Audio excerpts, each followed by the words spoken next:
নমস্কার। বঙ্গ বিচিত্র আবার আপনাদের সামনে হাজির হয়েছে তাদের দ্বিতীয় ব্যোমকেশের গল্প নিয়ে। আমাদের দ্বিতীয় ব্যোমকেশের গল্প একজন এমন রহস্যময় নারীকে নিয়ে যিনি চোখের পলক ফেলেন না মানুষ খুন করতে। এইবার সেই খুন কি তার নেশা নাকি শুধুই প্রতিশোধ? আসুন শুনতে শুনতে জেনে নিই আসল সত্যিটা কি। শুরু হতে চলেছে আমি তারই খুঁজে বেড়াই। কলকাতায় এখনো শরতের হাওয়া বইছে। চারিদিকে পুজো পুজো ভাব শুরু হয়ে গেছে। কুমোরটুলিতে মা দুর্গার সজ্জা প্রায় শেষের দিকে। বিভিন্ন ক্লাবের পুজোগুলোর মণ্ডপ সজ্জাও শুরু হয়ে গেছে। সেরকমই শরতের এক সকালে আমি আর ব্যোমকেশের ঘরে বসে স্মৃতি রোমন্থন করছিলাম। আমার আর ব্যোমকেশের বন্ধুত্ব আজ কত অগণিত শরৎকালের যে সাক্ষী হয়ে আছে তার হয়তো মাপঝোপ করতে গেলে অনেকটা সময় চলে যাবে। কারণ দুজনেরই বয়স বাড়ছে বই কমছে না। এই তো দেখতে দেখতে আরেকটা শরৎ আসছে, আর সেই সাথে ব্যোমকেশের নাতি সাত্তকীর 25তম জন্মদিনও আসছে।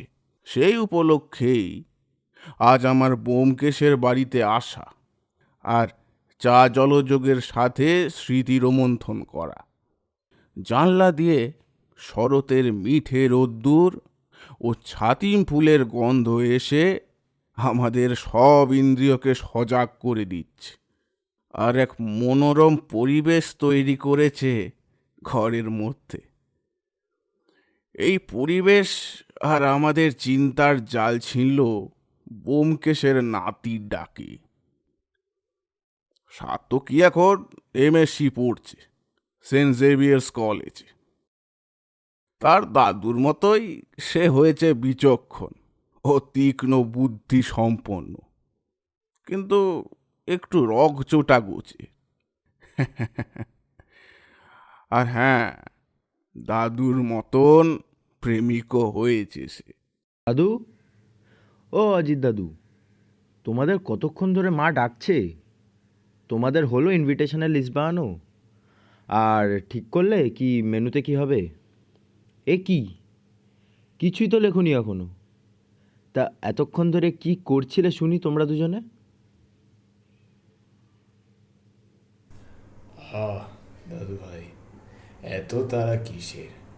আসলে আমি আর তোমার অজিত দাদু এক গভীর চিন্তায় মগ্ন ছিলাম, বুঝলে? হুম, মগ্ন মৈনাকের মতো মগ্ন ব্যোমকেশ। আচ্ছা, বলো কি ভাবছিলে? ও বাবা, ক্ষমা করো আমায়।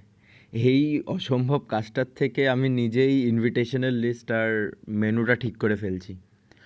তোমরা গল্প করো আর অঙ্ক কষো। আমি মাকে বলে আর এক রাউন্ড চা পাঠাচ্ছি, ঠিক আছে? ও হ্যাঁ দাদু, বাবা আমার জন্মদিনের দিন বাড়ি ফিরছে। মা বলল তোমায় জানিয়ে দিতে। আসলাম অজিত দাদু। সাত্তকী চলে যাবার পর অভিমন্যু যে বাড়ি আসছে সেটা তো ও আমাকে নিজেও জানাতে পারতো। বুঝলে অজিত, ছেলে আর বাবার সম্পর্কের মধ্যে এই অল্প দূরত্বই হয়তো যুগ যুগান্তরের নিয়ম, যাকে কোনোদিনই ভাঙা সম্ভব না। এই বলে ব্যোমকেশ একটা গভীর নিঃশ্বাস ছাড়ল। আর আর আমিও চুপ করে গেলাম, কারণ বাবা ছেলের মধ্যে কিছু বলাটা আমার ভালো মনে হলো না। আর কিছুক্ষণ গল্প করেই আমি উঠে পড়লাম নিজের বাড়ির দিকে। আজকাল বয়সের দোষে হয়তো সময় জ্ঞান থাকে না আমাদের, কারণ ব্যোমকেশের বাড়ি থেকে যখন বেরোলাম তখন সূর্য মধ্য গগনে। এরকম করে দেখতে দেখতে সাত্তকীর জন্মদিনও চলে এলো। ওই দিন ব্যোমকেশের বাড়িতে আমার সকাল থেকেই নিমন্ত্রণ ছিল, তাই সকাল সকাল চলে গিয়েছিলাম। যাওয়ার সাথে সাথেই ব্যোমকেশের ছেলে অভিমন্যুর সঙ্গে দেখা হলো। এই বয়সে যেরকম থাকা যায় সেরকমই ভালো আছি। তা তুমি কেমন আছো? কখন এলে? তা এইবার থাকছো তো কিছুদিন? আমি ভালোই আছি। এই তো আজকে সকালেই এলাম, আর দেখি কটা দিন থাকতে পারি। আসলে বোঝোই তো, পুলিশের চাকরি, ছুটি বলে তো আর তেমন কিছু থাকে না।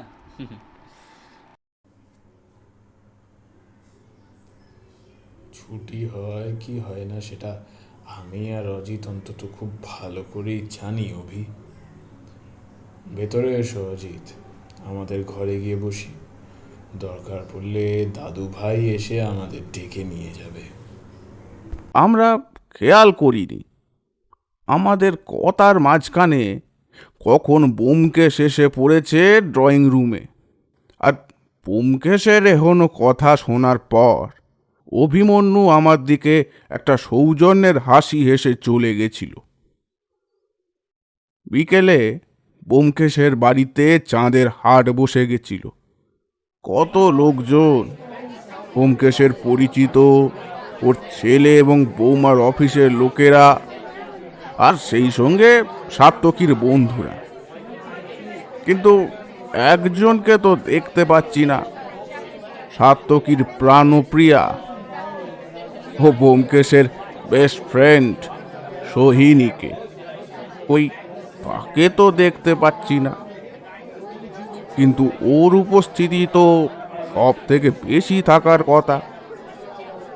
আমি ব্যোমকেশকে জিজ্ঞাসা করাতেই ও বলল, ও, তোমাকে তো বলা হয়নি। আসলে সোহিনী দিদি ভাই আর দাদু ভাইয়ের মধ্যে বেশ কিছু দিন ধরেই এই কথা কাটাকাটি চলছিল। আর দাদু ভাই বলছিল যে ইদানিং নাকি সোহিনী দিদি ভাই কীরকম অন্যমনস্ক হয়ে গেছে। আমিও ভাবছিলাম আজকে আসলে ওকে জিজ্ঞেস করব, কিন্তু সেই তো এখনো আসছে না কেন সে। হঠাৎ করেই ব্যোমকেশের বৌমা এসে ডাকলো আমাদের কেক কাটা হবে বলে। আমরা গিয়ে দেখি সাত্তকীও উসখুস করছে। সেও চাইছে না সোহিনী দিদিভাইকে ছাড়া তার জন্মদিনের কেক কাটতে। ওমা ওমা ওমা, আর প্লিজ আর একটু অপেক্ষা করো সোহিনীর জন্য। ও এক্ষুনি চলে আসবে, আমি জানি।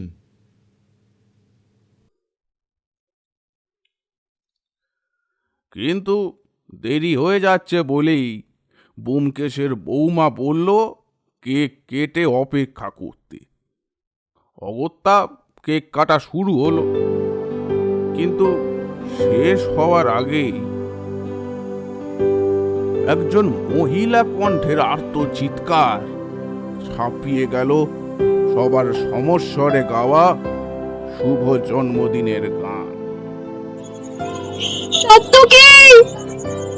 এই কণ্ঠের উৎস খুঁজতেই যা দেখলাম, তাতে হয়তো ভুল দেখলেও এত চমকাতাম না আমরা কেউ। দেখি সোহিনী দিদি ভাইয়ের জামা হাত রক্তে মাখামাখি, সে নিজেও বিধ্বস্ত অবস্থায় দাঁড়িয়ে ভয়ে কাঁপছে। আমরা ছুটে যেতেই সে বলল, সাত্তকী, সাত্তকী আমাকে বাঁচা প্লিজ। তুই তুই তুই তুই তুই প্লিজ আমাকে বাঁচা। তুই একমাত্র পারবি, আমি জানি। সাত্তকী প্লিজ, ওই ওই লোকটা আমাকে মেরে ফেলবে। সাত্তকী, আচ্ছা ওইটা আসছে, আমাকে মারতে এসে। সাত্তকী, দাদাই, দাদাই আমাকে বাঁচা। দাদাই প্লিজ, সাত্তকী প্লিজ আমাকে আমাকে বাঁচা। সোহিনী দিদি ভাই জ্ঞান হারালো। সাত্তকী কোলে করে সোহিনী দিদি ভাইকে গেস্ট রুমে নিয়ে গিয়ে বিছানায় শুইয়ে দিল, আর ক্রমাগত চোখে মুখে জল দিতে থাকলো জ্ঞান ফেরানোর জন্য। আর ব্যোমকেশ তাদের পারিবারিক ডক্টরকে কল করলো তাড়াতাড়ি আসার জন্য। ডক্টর কাছে থাকে বলেই তাড়াতাড়ি চলে এলো আর পরীক্ষা করে বলল যে খুব বড় একটা শক পেয়েছে আর মানসিক চাপের জন্য এরকম হয়েছে। কিন্তু উনি চিন্তিত যে ওর জামায় এত রক্ত এলো কোথা থেকে, কারণ ওর শরীরে তো কাটা ছেঁড়ার কোনো চিহ্ন নেই। আর এই বিষয়ে শুধু ডাক্তার নয়, আমরা সবাই চিন্তিত।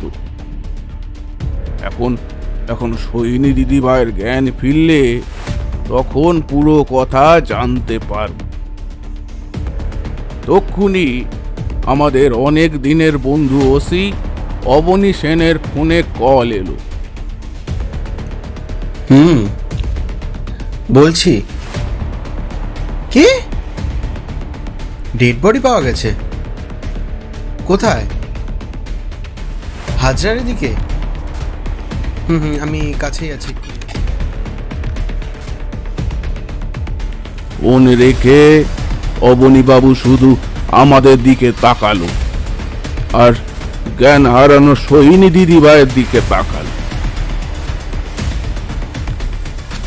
ঈশ্বর, এ আবার নতুন কি বিপদের সংকেত দিচ্ছ তুমি? আবার আবার কে খুন হলো? আর সোহিনী দিদিভাইয়ের এই অবস্থায় বা হলো কি করে? চলে যাবার কিছুক্ষণ পরেই সোহিনী দিদিভাইয়ের জ্ঞান ফিরল। উঠে বসতেই সে বাড়ি যাওয়ার জন্য উসখুস করতে লাগলো আর মাঝে মাঝেই কেমন অশান্ত হয়ে উঠছিল। কিন্তু কিন্তু অবাক কাণ্ড, ও আমাদের কোনো প্রশ্নের জবাব দিতে চাইল না। কোনো রকমে ওকে গরম দুধ খাইয়ে ঘুম পাড়িয়ে রাখা হলো। ইতিমধ্যেই ব্যোমকেশের ফোনে ফোন ঢুকলো অবনীবাবুর। স্পষ্ট করে কিছু শুনতে পেলাম না, শুধু দেখলাম ব্যোমকেশের কুঞ্চিত ভুরু আরো কুঞ্চিত হয়ে গেল। আমাকে একপাশে ডেকে নিয়ে বলল, অজিত, হাজরাতে একটি ফ্ল্যাটে এক ছেলের ডেড বডি পাওয়া গেছে। আর সবচেয়ে অদ্ভুত বিষয় হলো যে সোহিনী দিদি ভাইয়েরও উপস্থিতি পাওয়া গেছে সেই ফ্ল্যাটে।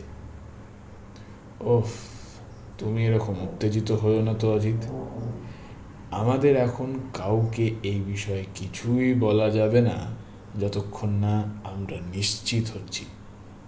এখন চলো, অবনীবাবু আমাদের ডেকে পাঠিয়েছেন, আমাদের অ্যাড্রেসটাও উনি পাঠিয়ে দিয়েছেন। না না, দাদু ভাইকেও এই বিষয়ে কিছুই বলা যাবে না।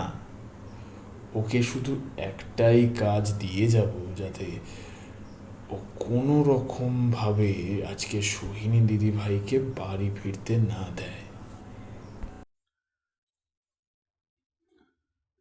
এইসব শুনে আমি কোনো মতে নিজেকে সামলে নিলাম আর তৈরি হয়ে রইলাম বেরোনোর জন্য।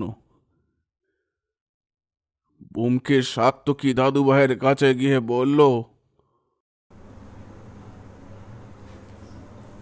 দাদু ভাই, এদিকে একটু শোনো।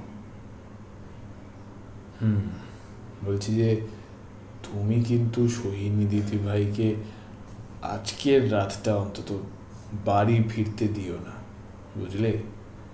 ভালো করে বুঝিয়ে বলো, দরকার পড়লে ধমকে বা বকা দিয়ে ওকে আমাদের বাড়িতে রেখে দিও, বুঝলে? আচ্ছা, সে নয় বুঝলাম, কিন্তু দাদু আমায় সত্যি করে বলো তো, অবনী কাকু কী বলল? কে খুন হয়েছে? আর এই পুরোটার সঙ্গে সোহিনীর কিসের যোগাযোগ আছে? বলো না দাদাই।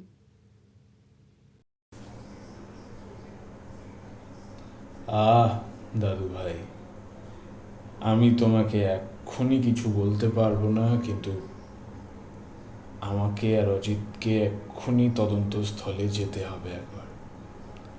আর তুমি বেশ ভালো করেই জানো আমি তদন্ত না করা অবধি কিছুই তোমাকে বলতে পারবো না। তোমাকে যা বললাম সেটা মাথায় রেখো, আর তোমার মাকে বলে দিও। হ্যাঁ, আমরা আসছি। এই বলে আমরা বেরিয়ে গেলাম, কিন্তু আমাদের সঙ্গে ব্যোমকেশের ছেলে অভিমন্যুও আমাদের সঙ্গ নিল। ব্যোমকেশ কোনো আপত্তি জানাতে পারল না, কিন্তু ব্যোমকেশের যে খুব একটা ইচ্ছে ছিল না সেটা আমি বুঝতে পেরেছিলাম। ট্যাক্সি নিয়েই আমরা পৌঁছালাম ওই ফ্ল্যাটে। গিয়ে দেখি পুলিশ মিডিয়ায় ছয়লাপ হয়ে গেছে ফ্ল্যাটের নিচে। আমাকে আর ব্যোমকেশকে দেখে হাজারটা প্রশ্ন আসতে শুরু করলো আমাদের দিকে, কিন্তু এই সব কিছু এড়িয়ে আমরা ওই ফ্ল্যাটে গিয়ে পৌঁছালাম। ফ্ল্যাটে ঢুকতেই দেখি বডি পোস্টমর্টমের জন্য নিয়ে যাওয়া হয়েছে। আমরা খুঁজে খুঁজে অবনীবাবুর কাছে পৌঁছালাম। অবনীবাবু আমাদের দেখে বলল, আসুন ব্যোমকেশবাবু, এদিকে এদিকে।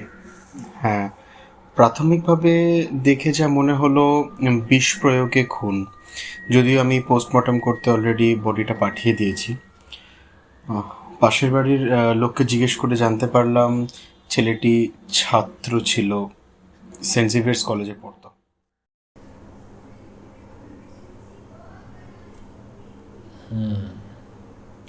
আচ্ছা, এই ছেলেটি এই ফ্ল্যাটে কি একাই থাকতো? না না, ও সপরিবারে এখানে থাকতো বাবা মার সাথে। আসলে ওর বাবা মা কিছুদিন হলো গ্রামের বাড়ি গেছে, খবর পাঠিয়েছি, ওনারা আসছেন। আচ্ছা ব্যোমকেশবাবু, যে জন্য আপনাকে মেনলি এখানে ডাকা, আপনি একবার আমার সাথে সিকিউরিটির ঘরে আসুন তো। আমরা ঘটনাস্থল ছেড়ে ফ্ল্যাটের নিচে সিকিউরিটির গড়ে এসে উপস্থিত হলাম। অবনীবাবু সিকিউরিটিকে বলল কিছু একটা দেখাতে। আমরা দেখলাম সিকিউরিটির ঘরে রাখা কম্পিউটারে আজকের বিকেলের সিসিটিভি ফুটেজটা ফুটে উঠল। আর যেটা ফুটেজে দেখলাম সেটাতে আমাদের পিলে চমকে গেল। ফুটেজে দেখলাম আমাদের প্রিয় সোহিনীকে। সে যেন যেন খুব উত্তেজিতভাবে সিকিউরিটিকে কিছু একটা বলছে, আর তারপরেই একটা ট্যাক্সিতে উঠিয়ে দিল সিকিউরিটি ওকে। দেখা শেষ হলে অবনীবাবু বলল, আচ্ছা ব্যোমকেশবাবু, আপনার ফোনে কি ওই মেয়েটির ছবি আছে যাকে আমি আপনার বাড়িতে দেখলাম? যদি থাকে একবার দেখান তো ছবিটা, যদি সিকিউরিটি চিনতে পারে। ও ভাইয়া, ইধার আও। ব্যোমকেশ নিজের স্মার্টফোনটি বের করে কাঁপা কাঁপা হাতে সোহিনী দিদি ভাইয়ের একটা ছবি সিকিউরিটিকে দেখালো, আর সেটা দেখেই তৎক্ষণাৎ চিনতে পারল।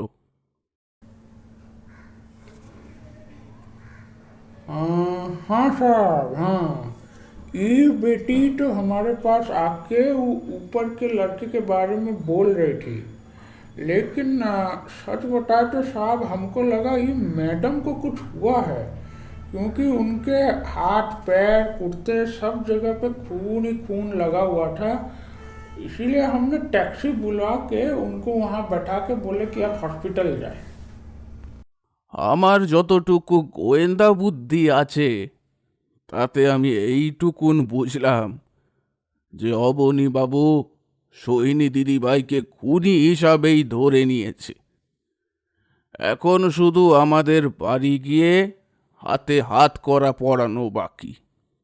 অবনীবাবু আমাদের দিকে জিজ্ঞাসু দৃষ্টিতে তাকিয়ে রইল। না আমার না ব্যোমকেশের কারোর বলার মতোই কিছু ছিল না। কিন্তু হঠাৎ করেই অভিমন্যু বলে উঠল, অবনীবাবু, প্রোটোকল অনুযায়ী আপনার যেটা করা দরকার আপনি সেটাই করবেন। আপনি এক্ষুনি চলুন আমাদের সাথে, গিয়ে ওই মেয়েকে আপনি অ্যারেস্ট করবেন। পুলিশ হিসেবে এটাই তো আপনার কর্তব্য, নাকি? আপনি সেটাই পালন করুন। অভি, সোহিনী দিদি ভাই এখনো অসুস্থ, আর এই অবস্থায় তোমার এই প্রোটোকল তুমি প্রত্যাহার করো, ঠিক আছে? ও আমার বাড়ির অতিথি আর আমার নাতনি। ওকে অ্যারেস্ট করার আগে তোমাকে আমার পারমিশন নিতে হবে, আর সেই জন্যই অবনী আমার দিকে ওইভাবে জিজ্ঞাসু দৃষ্টিতে তাকিয়েছিল, বুঝলে? সবাই এখন বাড়ি চলো, অনেক কিছুর উত্তর আমাদের জানতে হবে। অবনী, তুমিও এসো আমাদের সাথে। আমাদের বাড়িতেই বসেই তুমি না হয় সোহিনী দিদিভাইকে জিজ্ঞাসাবাদ করো। এসো অজিত। সবাই স্তম্ভিত হয়ে গেলাম ব্যোমকেশের হেন কথায়। একটুও সময় নষ্ট না করে আমরা অবনীবাবুর গাড়ি করে বাড়ি ফিরলাম। দেখি ব্যোমকেশের বৌমার নাতি অপেক্ষা করছে আমাদেরই জন্য। আমাদের দেখে ব্যোমকেশের নাতি বলল, দাদাই, কি হয়েছে? কে খুন হয়েছে? আর এর সঙ্গে সোহিনীর যোগাযোগ কিসের?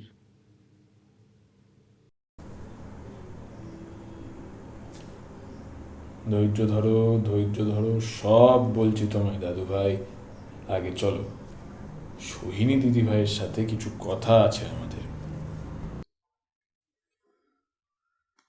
এই বলে আমরা সবাই গেস্ট রুমে আসলাম। আমাদের দেখে সোহিনী উঠে বসল, আর তারপরেই অবনীবাবু আর ব্যোমকেশকে দেখে কাঁদতে শুরু করে দিল আর বলল, দাদাই আমি কিছু করিনি, দাদাই কিছু করিনি, প্লিজ প্লিজ বিশ্বাস করো দাদাই, প্লিজ। আমি আমি আমি ওখানে গেছিলাম, অমিও আমাকে টেক্সট করে আসতে বলেছিল বলে, তাও তাও তাও আর্জেন্ট লিখে। আর আমি আমি যখন পৌঁছাই তখন গিয়ে দেখি ফ্ল্যাটের দরজাটা ভেজানো, আর আর খুব খুব অন্ধকার। ভিতরে গিয়ে কোনো মতে ওর বেডরুমে গিয়ে জানলার আলো দেখি অমিয় অমিয় কেমন বিস্ফারিত চোখে তাকিয়ে আছে, আর আর ওর মুখ দিয়ে রক্ত গড়িয়ে পড়ছে বিছানায়। অনেক অনেক রক্ত ছিল চারদিকে। উফ, কি বিভৎস! ওই ওই- ওই দেখি দাদাই, আমি আমি আমি তাড়াতাড়ি করে সিকিউরিটিকে ডাকতে গেছিলাম, কিন্তু কিন্তু যাওয়ার পথে ফ্ল্যাটের ভেতরে কেউ আমার হাত ধরে ফিস ফিস করে গলায় ছড়ি রেখে বলল, তাই কোনো মতে ইশারায় সিকিউরিটিকে বুঝিয়ে আমি এখানে চলে এসেছি। দাদাই প্লিজ কিছু করো দাদাই, আমি কিচ্ছু করিনি, তুমি তুমি বিশ্বাস করো দাদাই, প্লিজ প্লিজ। তোমরা তো জানো আমাকে আমি কেমন। দাদাই দাদাই প্লিজ আমাকে বাঁচাও দাদাই, আমি আমি কিছু করিনি দাদাই, কিছু করিনি।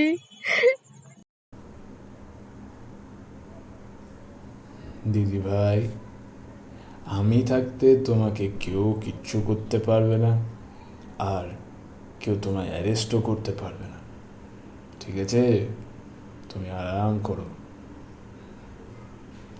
অবনীবাবু, আশা করি আপনি ওর জবানবন্দিটা রেকর্ড করলেন। এবার আপনি আসতে পারেন। আর হ্যাঁ, পোস্টমর্টম রিপোর্টটা আসলে আমায় জানাবেন, আমি তারপরেই আমার ইনভেস্টিগেশন শুরু করব। কিন্তু বাবার সমস্ত সার্কামস্ট্যান্সিয়াল এভিডেন্স ওর দিকে ইশারা করছে। এখন আমরা যদি ওকে অ্যারেস্ট না করি তাহলে সেটা বেআইনি হবে। তুমি এটা করতে পারো না, তুমি একজনের কাজে বাধা দিতে পারো না। অভি, তুমি একদম চুপ করো, একদম চুপ। আমি চাই না তুমি এই ব্যাপারে কোনো কথা বলো। আমি জানি সোহিনী কিরকম মেয়ে, আর ও যে নির্দোষ সেটা প্রমাণ করতে আমার একটুখানি সময় লাগবে, কিন্তু আমি আশাবাদী যে আমি সোহিনীকে নির্দোষ প্রমাণ করে ছাড়বই। তোমরা সবাই এখন এখান থেকে চলো, ওর এখন বিশ্রামের প্রয়োজন। এই বলে আমরা চলে এলাম ওইখান থেকে, আর অবনীবাবুও বেরিয়ে গেল। সেই দিন সারাটা দিন খুব উৎকণ্ঠায় কাটলো আমাদের সবার। বিকেলের দিকে অবনীবাবু ফোন করে বলল, ব্যোমকেশবাবু, পোস্টমর্টমের রিপোর্ট এসে গিয়েছে, আর মৃত্যুর কারণ হলো অ্যাকোনাইট, কিন্তু বিষটি পেটে পাওয়া যায়নি। তাই খাদ্যবস্তুর সাথে যে মেশানো ছিল তা আমরা বলতে পারি না। বিষ আসলে পাওয়া গেছে রক্তের ধমনীতে, যা সোজা হার্টে এফেক্ট করেছে এবং রক্ত বমি করিয়েছিল। জানেন, সবথেকে অদ্ভুত ব্যাপার হলো ওই বিষটা ছেলেটার শরীরে ঢুকেছিল নখের আঘাতের মাধ্যমে। আসলে ছেলেটির পিঠে অনেকগুলো নখের আঁচড় পাওয়া গিয়েছে, আর সেই আঁচড়ের ধরন দেখে মনে হয়েছে যে হয়তো কোনো যৌন সঙ্গমকালে সেই আঁচড় পড়ে এবং যৌন সঙ্গমের ঠিক পরেই তার মৃত্যু ঘটে। সেই কারণেই হয়তো আমরা ছেলেটিকে নগ্ন অবস্থায় দেখেছিলাম যখন প্রথমবার তার নিথর দেহ আমরা দেখি। বিষটা এতটাই এফেক্টিভ আর এতটাই দ্রুত কাজ করে যে নখের আঘাত হওয়ার সাথে সাথে নখের মধ্যে থাকা বিষটা ধমনীর মধ্যে মিশে যায় এবং হার্টে এফেক্ট করে, যাতে ছেলেটি রক্ত বমি হয়ে হাত পা অসাড় হয়ে যায় এবং ছটপট করে মারা যায়। এতটা শুনেই আমরা সবাই স্তম্ভিত হয়ে গেলাম। এত নিষ্ঠুর, এত নির্মমভাবে মানুষকে মারা যায়? এতটা বিকৃত মানসিকতার খুনি থাকতে কি পারে? আর যদি সোহিনী দিদি ভাই সত্যি বলে, তাহলে সেই বিকৃত খুনি বসে বসে একটা মানুষের মৃত্যু দেখছিল।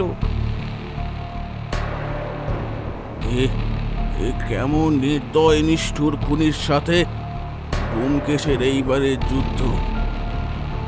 ব্যোমকেশ সত্যি পারবে তো একে ধরতে আর সোহিনীকে নির্দোষ প্রমাণিত করতে?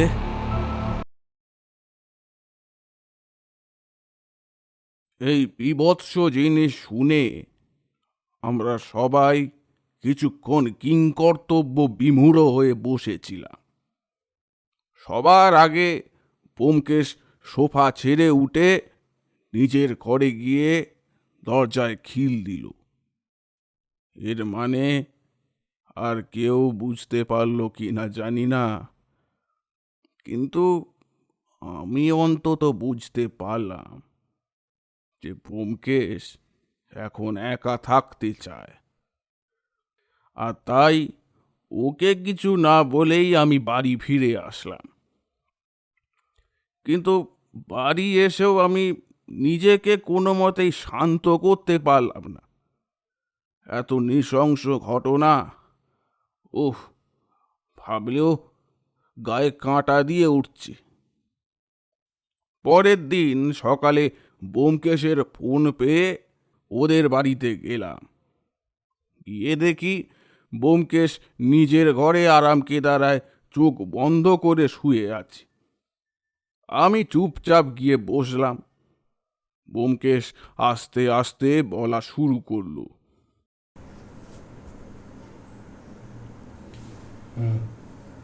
ও অজিত, বসো বসো। কখন এলে?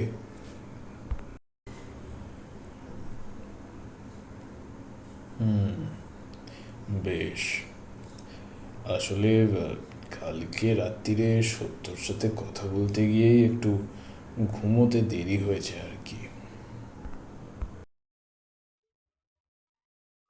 এরপর ব্যোমকেশ গতকাল রাতের কথা বলল।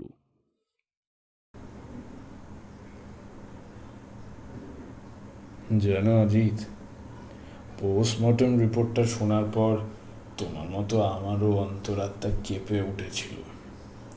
মনে হচ্ছিল এ কিরকম শত্রুর সাথে আমি যুদ্ধে নেমেছি। আমি কি সোহিনী দিদিভাইকে নির্দোষ প্রমাণ করতে পারবো তো? এইসব ভাবছি, তখনই হঠাৎ সত্য এসে আমার হাতের ওপর হাত রেখে, কি এত ভাবছো?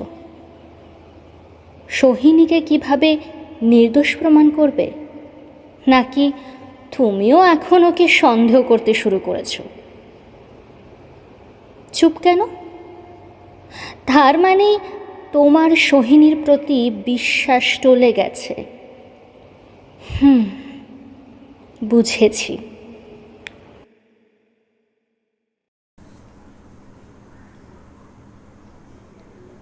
আমার বিশ্বাস এখনো আছে সত্য, কিন্তু কিন্তু ওই রিপোর্টটা শোনার পর থেকেই আমার মনের মধ্যে একটা দ্বন্দ্ব কাজ করছে। আমার সত্যান্বেষী মন আমাকে বলছে সোহিনী দিদিভাইকে সন্দেহের তালিকায় রেখেই তদন্ত শুরু করতে, আর আরেকদিকে আমার ওর প্রতি স্নেহ মমতা আমাকে বলছে যে সোহিনীকে সন্দেহ করা মানে সত্যের ওপর সন্দেহ করা। আর তুমি তো জানো সত্য আর সত্যি এই দুইয়ের ওপর সন্দেহ করা মানে আমি আমার নিজের ওপর অবিশ্বাস করছি। আর সোহিনী তো তোমারই প্রতিরূপ গো। আমি কি করব সত্য? আমি যে আর ভাবতে পারছি না। আমাকে পথ দেখাও সত্য, আমাকে সত্যের সন্ধান দাও। এই, আমার দিকে তাকাও। তুমি না সত্যান্বেষী, আর আমি তোমাকে সত্যের সন্ধান দেব? হাসালে গো, হাসালে। আচ্ছা, একটা কথা বলো তো, তোমার কাছে সত্যি বড় না সত্য? চুপ করে আছো কেন? আমি তো জানতাম সত্যি অন্বেষণ করাটাই তোমার কাছে এক ও অদ্বিতীয়, কারণ আগে তো রাত দিন ওই সত্যির দিকেই ছুটতে আমাকে ফেলে। শোনো, তুমি সত্যের পথে চলো, কারণ ওটাই তোমার কর্তব্য, আর সেই কর্তব্য তুমি পালন করবেই। এর মাঝে স্নেহ মমতা কোনোটাকেই আসতে দিও না। কিন্তু এটাও মাথায় রেখো, আমার সোহিনী দিদিভাই কিন্তু নির্দোষ। এটা আমি তোমাকে হলফ করে বলতে পারি। যাও যাও যাও, অনেক রাত হলো, এখন ঘুমিয়ে পড়ো।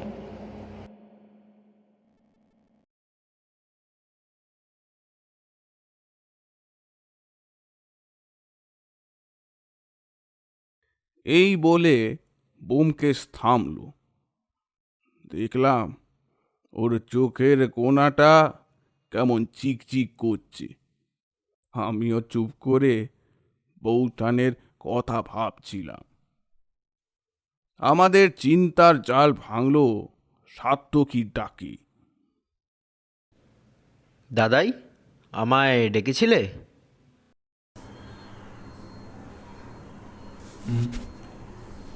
ও হ্যাঁ দাদু ভাই, এসো। শোনো, আজকে আমরা তিনজন আগে সোহিনীর বাড়ি যাব, তারপর ওই ছেলেটার ফ্ল্যাটে যাব, বুঝলে? আজ আমাদের অনেক কাজ, তুমি তৈরি হয়ে নাও, ঠিক আছে? সাত্তকী বলে বেরিয়ে গেল। আমরা ব্রেকফাস্ট করেই প্রথমেই গেলাম সোহিনীর বাড়িতে। বেশ চিমচাম গোছানো বাড়ি। সোহিনীর মা আমাদের ড্রয়িং রুমে বসিয়ে সোহিনীকে ডেকে আনলো। দেখেই বোঝা যাচ্ছে রাতে ওর ঘুম হয়নি। সাদা প্রাণবন্ত মেয়েটা কেমন যেন এলোমেলো চুপচাপ হয়ে গেছে। দেখেই কেন জানি না বুকটা মুচড়ে উঠল আমার। ব্যোমকেশ ওকে প্রশ্ন করলো,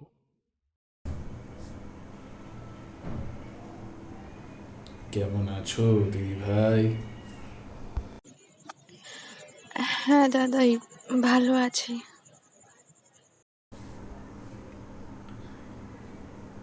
আচ্ছা, বেশ বেশ। তা আমাকে তুমি সেই দিন ঠিক কি কি হয়েছিল একদম শুরু থেকে বলো তো, ঠিক আছে? আসলে আহ, আমি আর অমিয় স্কুল ফ্রেন্ডস। ও আমাদেরই কলেজে কেমিস্ট্রি ডিপার্টমেন্টে পড়তো। সাত্তকীও চিনতো ওকে। আমরা সবসময় একসাথেই ক্যান্টিনে থাকতাম।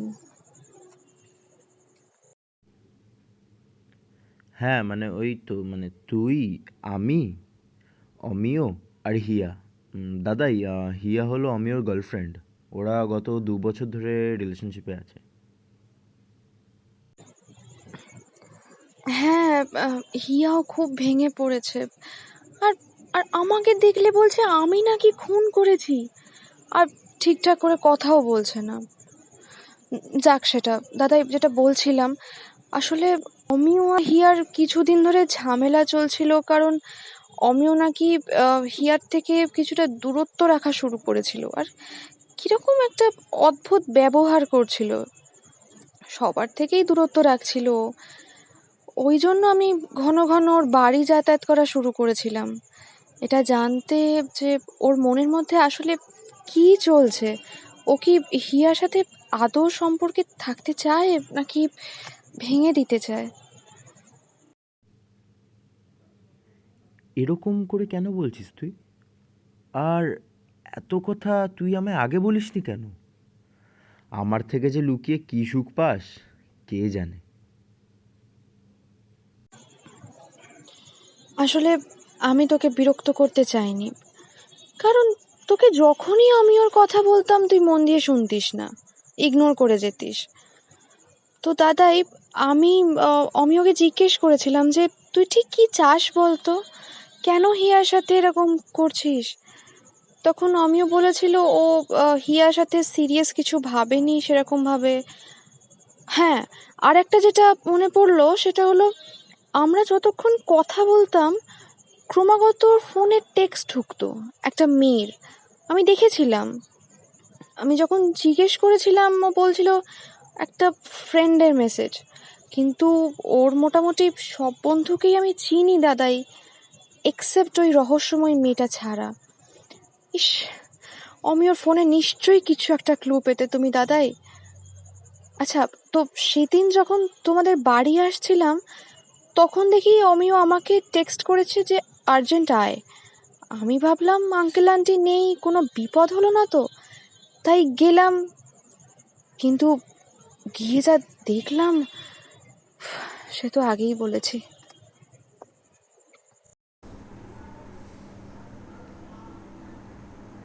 বুঝলাম। আচ্ছা, একটু ভালো করে মনে করে আমাকে বলো তো দিদি ভাই, যে গলাটা তুমি শুনেছিলে, অর্থাৎ মানে যে ধমকাচ্ছিল, সে কি কোনো ছেলে না কোনো মেয়ে? বুঝতে পারিনি দাদাই, একটা ফ্যাস ফ্যাসে গলা ছিল, কিন্তু হ্যাঁ, হাতের নখটা ছিল বড় বড় আর টকটকে লাল রঙের। ওটাই আমি মোটামুটি যা দেখেছিলাম অল্প আলোতে।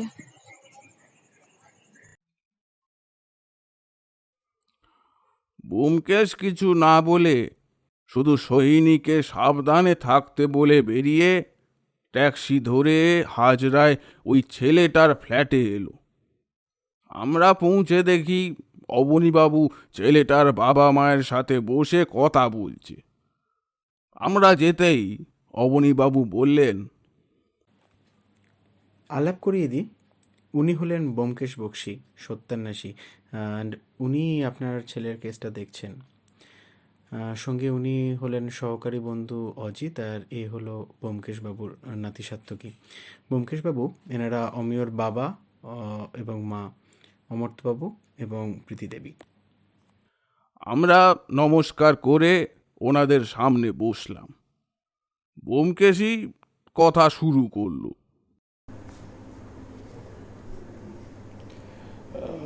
নমস্কার। আমি বুঝতে পারছি আপনাদের মনের অবস্থা এখন কেমন, কিন্তু আমার কয়েকটা প্রশ্ন আছে আপনাদের থেকে।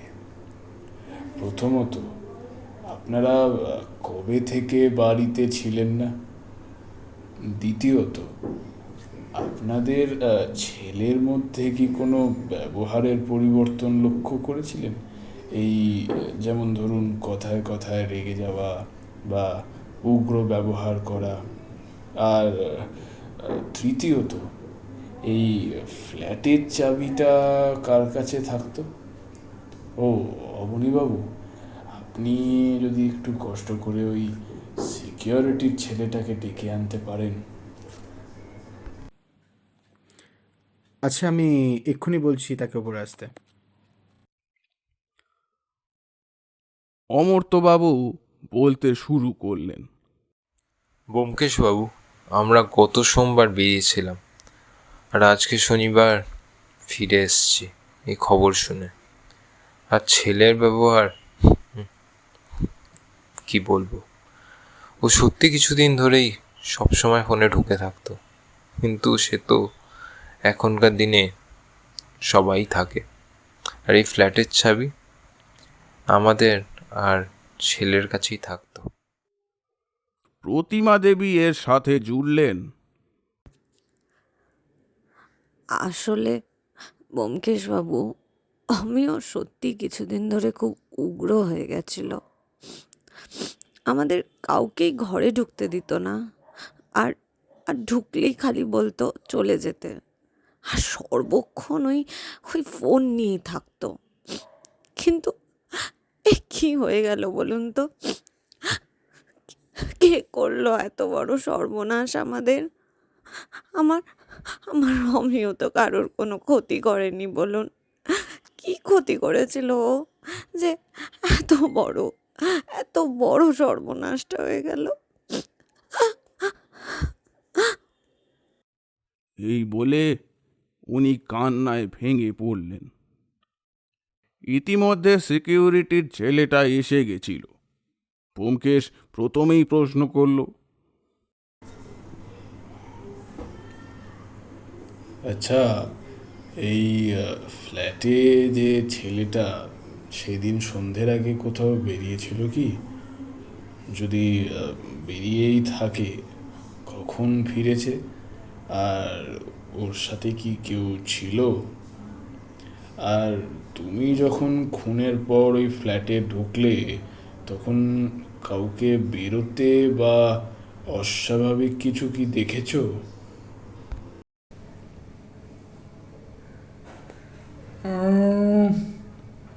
हाँ साहब, साहब दोपहर को गाड़ी लेके निकले थे और वो शाम को 6:30 के आसपास लौट आए थे, लेकिन उनके साथ में हम किसी को देखे नहीं। सच बात बोले तो हमने उतना गौर भी नहीं किया साहब। और हम जब वो फ्लैट में गए ना, तब उधर में किसी को देखे नहीं, लेकिन पूरे फ्लैट में जस्मीन फूल की सुगंध छाई हुई थी साहब।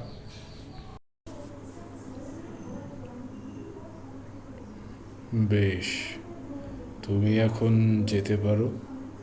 দরকার লাগলে তোমায় আবার ডাকা হবে। ছেলেটা যেতেই আমরাও বেরিয়ে এলাম। বেরিয়ে এসে ব্যোমকেশ অবনীবাবুকে বলল, অবনীবাবু, আপনি ছেলেটার ফোনে কিছু তথ্য পেলেন? ছেলেটার গার্লফ্রেন্ডের থেকে কিছু তথ্য জানতে পারলেন? একটা কাজ করুন তো, এই এই মেথডে আর কোনো ছেলে এই কয়েক মাসে খুন হয়েছে কি না একটু খোঁজ নেবেন তো? হ্যাঁ, আমি ওর সোশ্যাল মিডিয়া সব কিছুই চেক করেছি, কিন্তু সেরকম সন্দেহজনক কিছু পাইনি। কোনো মেয়ের সাথে ছবি বা অন্য কোনো মেসেজ, সেরকম কিছুই তথ্য পাওয়া যায়নি। ছেলেটার গার্লফ্রেন্ড শুধু এইটুকু বলল যে ওদের মধ্যে কয়েকদিন ধরে খুব ঝামেলা চলছিল অন্য কোনো একটি মেয়েকে নিয়ে, আর ওর সন্দেহ তো সোহিনীর দিকেই। কিন্তু এটাও বলেছে যে অমিয়, সোহিনী আর কোন একটা মেয়ে নাকি খুব ভালো বন্ধু ছিল। এই তৃতীয় মেয়েটির ব্যাপারে কোনো তথ্য এখনো পর্যন্ত জোগাড় করে ওঠা হয়নি। হ্যাঁ ব্যোমকেশবাবু, আমি আজকেই খোঁজ নিচ্ছি এরকম পদ্ধতিতে আর কোথাও কোনো খুন হয়েছে কিনা। ফিরতে ফিরতে ব্যোমকেশ সাত্যকীকে বলল যে সে যেন তার কলেজে যতটা পারে অমিয়র ব্যাপার সব রকম খোঁজ খবর নেয়, আর সোহিনীকে যেন ওই তৃতীয় মেয়েটার কথা জিজ্ঞাসা করে তার ব্যাপারেও খোঁজ খবর নেয় সে। আর এদিকে আমাকে দায়িত্ব দিল সিকিউরিটি ছেলেটার সাথে ভালো করে ভাব জমিয়ে ওই দিনের সিসিটিভি ফুটেজ দেখতে পুঙ্খানুপুঙ্খ। আর ও নিজে অবনীবাবুর সাথে খোঁজ নেবে এরকম কটা খুন আরও হয়েছে, আর সবাই কি একই পদ্ধতিতে, আর সেই খুনগুলোর মধ্যে সামঞ্জস্য বা অসামঞ্জস্য কোথায় আছে। কিন্তু এই দিকে যেটা সমস্যা হলো সেটা হলো অভিমন্যু নিজের মতন তদন্ত শুরু করেছে, আর সেটাও সোহিনীকে খুনি হিসেবে ধরে নিয়ে, আর তাই নিয়ে বাড়িতে চরম অশান্তির সৃষ্টি হয়েছে। আমরা ঢোকার সময় অভিমন্যুর মুখোমুখি হলাম। আমরা ওকে এড়িয়ে চলে যাচ্ছিলাম, কিন্তু হঠাৎ করেই বলে উঠল, বাবা, ওই মেয়ে যে খুনি সেটা আমি প্রমাণ করেই ছাড়ব, এবং সেটাও সমস্ত প্রোটোকল অনুযায়ী, তোমার মতন বেআইনিভাবে নয়। আর আমিও দেবীপক্ষ শেষ হওয়ার আগেই আমার সোহিনী দিদিভাইকে নির্দোষ আর এক অপদেবীকে দোষী সাব্যস্ত করেই ছাড়ব। এটা আমার তোমাকে কথা দেওয়া রইল। এরপর কয়েকদিন আমরা আমাদের দায়িত্ব পালন করলাম, আর দুদিনের মাথায় আবার ব্যোমকেশের বাড়িতে বৈঠকে বসলাম। নিজেদের নিজস্ব তদন্তের ফলাফল বলতে সবার প্রথম থেকে শুরু করলো সাত্যকী। হ্যাঁ দাদাই, সবার প্রথমে শুরু করছি যে অমিয় ছেলেটি খুব একটা ভালো চরিত্রের ছেলে ছিল না। অত্যন্ত বাজে ধরনের ছেলে, যার কাছে মেয়েরা ভোগের বস্তু ছাড়া আর কিছুই নয়। আর হিয়ার সাথে থাকাকালীনও নাকি ও কোন একটা মেয়ের সাথে ঘনিষ্ঠভাবে কথা বলছিল ইনস্টাগ্রামে, আর সেটা সে তার নিজের বন্ধুদের খুব বড়াই করে বলেছিল। এই জন্য ও নিজের আর হিয়ার মধ্যে দূরত্বও বাড়িয়েছিল। দ্বিতীয়ত, ওই মেয়েটার নাম কি ছিল, রিমা, হ্যাঁ, সেও আমাদের কলেজের ইংলিশ ডিপার্টমেন্টের ছাত্রী, কিন্তু কোনো এক কারণে আমাদের বয়সী হয়েও ও কলেজে আমাদের থেকে জুনিয়র। ওই কারণটা সোহিনীও জানে না, আর ওদের সাথে তেমন বন্ধুত্বও করতে চায়নি মেয়েটা।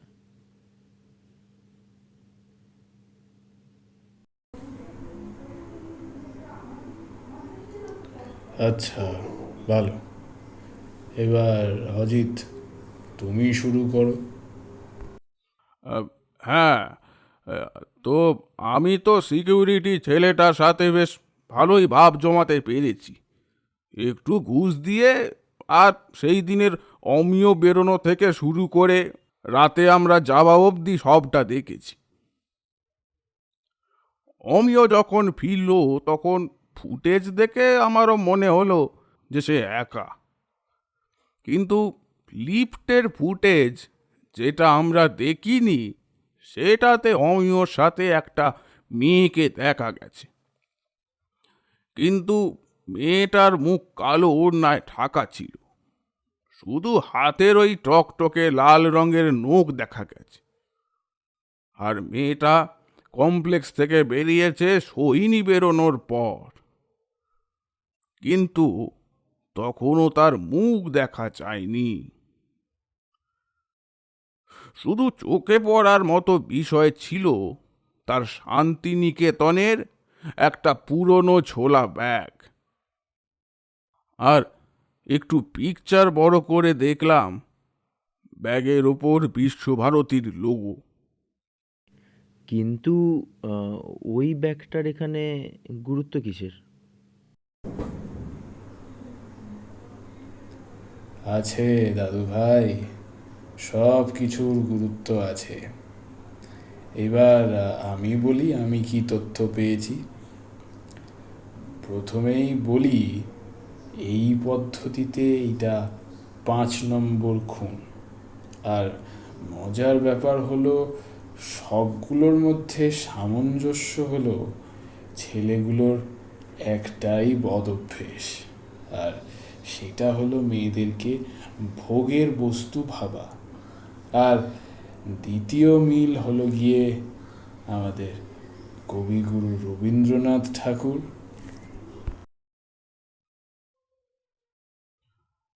সেটা কিরকম ভাবে বুঝলে? সেইটা বুঝতে পেরেছি খুনির একটা ক্লুর মাধ্যমে। এইখানে কিন্তু বলতে হয় অজিত, এটা ভালো, আমাদের কথা ভেবে ক্লু রেখে গেছে। ওই গুরুত্বপূর্ণ ক্লু হলো একটা লাইন, তাও ভিকটিমের ফোনের নোটসে, আমি তারই খুঁজে বেড়াই। এটা সব ভিকটিমের ফোনেই পাওয়া গেছে। আর তুমি ওই যে ব্যাগের কথা বললে, তা আজকালকার কোন মেয়ে ওই পুরনো দিনের ঝোলা ব্যাগ ব্যবহার করবে, যদি না সে রবীন্দ্রপ্রেমী হয় বা ওই জায়গার সাথে ওতপ্রোতভাবে জড়িত হয়। এখন আমাদের সন্দেহের তালিকায় আরও একজন যুক্ত হলো, রিমা। আমি অবনীবাবুকে বলেছি অমিয় সেদিন কোথায় কোথায় গেছিল তার খোঁজ নিতে, আর ওই জায়গাগুলোর সাথে বাকি খুনগুলোর কিছু মিল আছে কিনা দেখতে। এইবার আমাদের এই রিমার ব্যাপারে একটু ভালো করে জানতে হবে। এখনো অনেক কাজ, বুঝলে দাদু ভাই, এখনো অনেক কাজ অজিত। আর আজকালকার দিনের একটি মেয়ে, সে এইভাবে আমাকে যুদ্ধক্ষেত্রে আহ্বান জানাচ্ছে, সেটা কি করে আমি অস্বীকার করি? আমি এটা স্বীকার করলাম, আর আমি জিতেও ফিরব, এটা আমার চ্যালেঞ্জ। পরের দিন সকালে ব্যোমকেশের বাড়িতে গিয়ে দেখি সে খোশ মেজাজে বসে সাত্তকীর সাথে মশকরা করছে। আমি গিয়ে জিজ্ঞাসা করলাম, কি হে, দাদু নাতির মধ্যে কি মশকরা চলছে শুনি?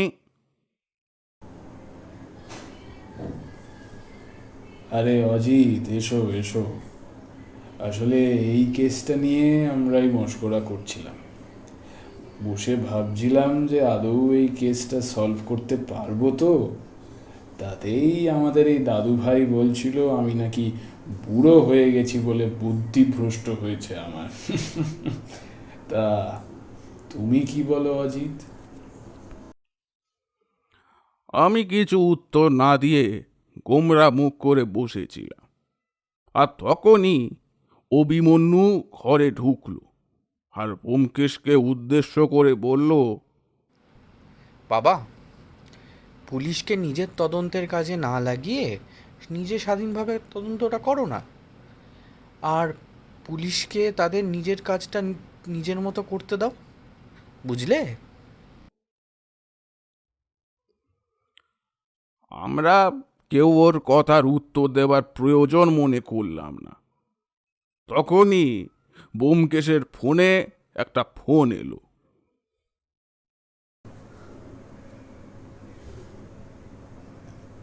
হ্যালো, ব্যোমকেশ বক্সি বলছি।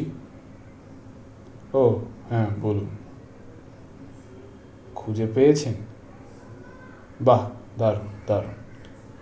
অসংখ্য ধন্যবাদ আপনাকে অবনীবাবু। হ্যাঁ হ্যাঁ, আমরা এক্ষুনি যাচ্ছি ওখানে।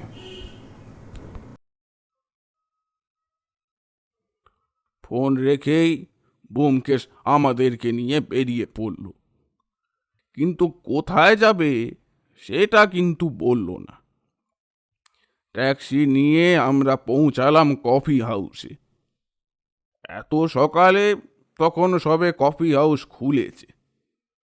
আমরা পৌঁছে দেখি অবনীবাবু অপেক্ষা করছে আমাদের জন্য। আমরা যেতেই ওপরে কাউন্টারে যিনি বসেন ওনার কাছে নিয়ে গেলেন, আর অমিয়র ছবি দেখালেন আমাদের সামনে। ছবি দেখে লোকটা বলল,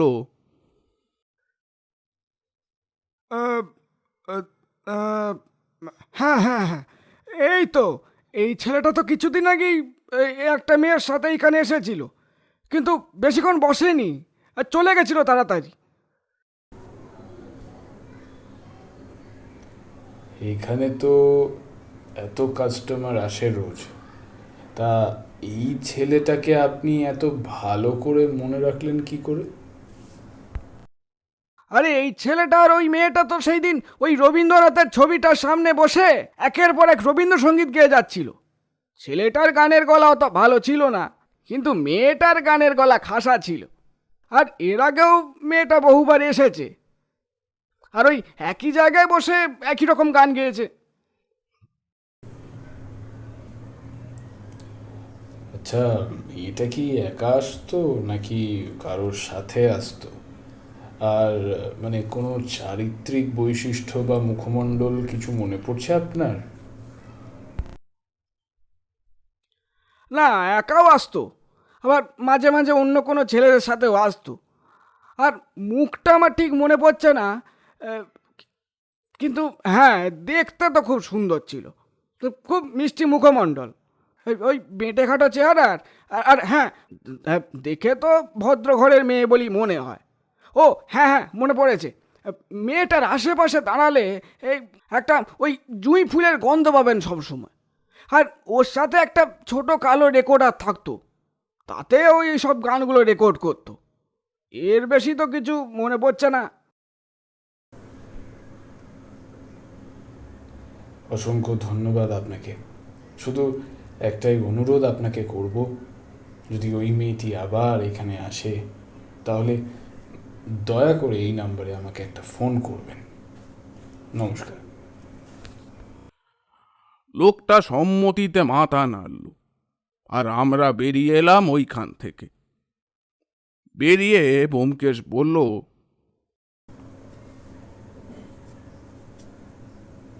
মেয়েটার বুদ্ধির তারিফ না করে পারছি না। এমন একটা জায়গা বাঁচলো যেখানে কোনো সিসিটিভি নেই। সত্যি অসাধারণ প্ল্যানিং। কিন্তু বাছাধন, তোমার প্ল্যানের ফাঁক তো আছেই, থাকবেই। আমাদের সেটাই বার করতে হবে, বুঝলে অজিত? আচ্ছা অবনীবাবু, আজ বিকেলেই আমরা ওখানে যাব, কিন্তু আপনি আমাদেরকে অ্যাড্রেসটা পাঠিয়ে দিন, আর আমাদের যাওয়ার ব্যাপারে আগে থেকে কিচ্ছু জানাবেন না। এই বলে আমরা অবনীবাবুর গাড়িতে উঠলাম বাড়ি ফেরার জন্য। দেখতে দেখতে বিকেল হয়ে গেল। আগে থেকেই বলা ছিল যে ব্যোমকেশ আর সাত্তকী আমাকে আমার বাড়ি থেকে গাড়িতে তুলবে। গাড়ির হর্ন শুনে বেরিয়ে দেখি সোহিনী দিদি ভাই নিজেই গাড়ি চালিয়ে এসেছে। দেখে সত্যি খুব ভালো লাগলো। এরপর আমরা ওই পিজির সামনে গেলাম। ও সবাই মিলেই ভিতরে গেলাম, কিন্তু মূলত সোহিনী ওই মেয়েটার নাম ধরে ডাকছিল। রিমা, এই রিমা, আছিস? রিমা। কিছুক্ষণ ডাকার পরই একটা মেয়ে এসে বলল রিমা এখনো ফেরেনি, আর আমাদের বলল অপেক্ষা করতে। তখন সোহিনী বুদ্ধি করে বলল যে যেহেতু ও রিমাকে চেনে আর ওর রিমার সাথেই দরকার, তাই ও রিমার ঘরে গিয়ে বসছে, আর আমরা গাড়িতে যেন অপেক্ষা করি। আমরা গাড়িতে বসে অপেক্ষা করতে থাকলাম। কিছুক্ষণের মধ্যেই সাত্তকী আমাদের আঙুল তুলে দেখালো রিমা নামক মেয়েটাকে। ল্যাম্পপোস্টের আলোয় যেটুকুনি দেখলাম তাতে সত্যি মেয়েটাকে ভীষণ নম্র, মিষ্টি ও শান্ত বলেই মনে হল। ঘন কালো চুল ঢাল বেয়ে কোমর পর্যন্ত নেমেছে, আর ওই শ্রান্ত ক্লান্ত মুখের মধ্যেও যেন একটা আলাদা মিষ্টত্ব ও লাবণ্য দেখতে পাচ্ছিলাম। মেয়েটা পিজিতে ঢোকার কিছুক্ষণ পরে সোহিনী ওকে নিয়ে বেরিয়ে এলো, কারণ আমরা একটা ক্যাফেতে বসে কথা। মেয়েটা গাড়িতে উঠেই গাড়িটা জুঁই ফুলের গন্ধে ভরে গেল, আর আমরা সবাই সেটাকে লক্ষ্য করলাম। গাড়ি ছুটিয়ে দিয়ে আমরা একটা ক্যাফেতে হাজির হলাম। ও ভিতরে গিয়ে বসে 5 কাপ কফির অর্ডার দিলাম। অর্ডার দিতেই ব্যোমকেশ প্রশ্ন করতে শুরু করলো, তোমার পুরো নাম কি? Rima Sen, saint Xavier's English ডিপার্টমেন্টের ছাত্রী আমি। অমিয়কে চিনলে কিভাবে? আমি, অমিয় আর সোহিনী সেই স্কুল থেকে অভিন্ন হৃদয়ের বন্ধু ছিলাম, কিন্তু কলেজে ওঠার পর থেকে আমাদের পড়ার বিষয়বস্তু আলাদা হয়েছে, আর আমাদের বন্ধুত্বেও ফাটল ধরেছে। কিন্তু অমিয় যে এইভাবে খুন হবে আমি কোনোদিন তো স্বপ্নেও ভাবিনি।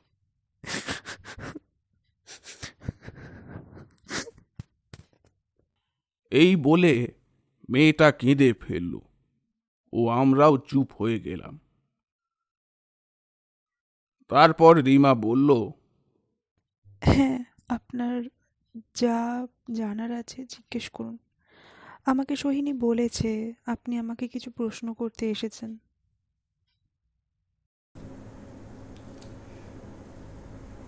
প্রথম প্রশ্ন, তোমার বাড়ি কোথায়? এখানে তো পিজিতে থাকো। দ্বিতীয়ত, অমিয়র ব্যাপারে তোমার কি ধারণা? আর তৃতীয়ত, অমিয় যেদিন খুন হয় সেদিন তুমি কোথায় ছিলে? আমার আসল বাড়ি হলো প্রান্তিকে, মানে শান্তিনিকেতনের পরের স্টেশন। আর অমিয়র কথা বলতে গেলে ও এমনিতে ভালো ছেলে, একটু মেঘাশা ছিল বটে, কিন্তু কোনোদিন কারোর সাথে খারাপ ব্যবহার করেনি, আর পড়াশোনাতেও ভালোই ছিল। কিন্তু জানি না কার রাগ ছিল এইভাবে ওকে খুন করলো। আর যেই দিন খুন হয়েছিল সেদিন সকাল থেকে কলেজ আর বিকেলের দিকে আমি একটা বাচ্চাকে পড়াই, সেখানে গিয়েছিলাম। আসলে আজকেও সেইখানে যাওয়ার আছে, তো একটু যদি তাড়াতাড়ি এই প্রশ্ন উত্তরের পর্বটা সারতে পারেন তাহলে ভালো হয়।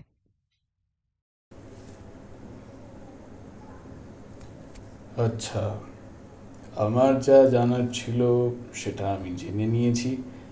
তুমি এখন আসতে পারো। ও হ্যাঁ, তোমার সেতার চর্চা চালিয়ে যেও, বন্ধ করো না কিন্তু।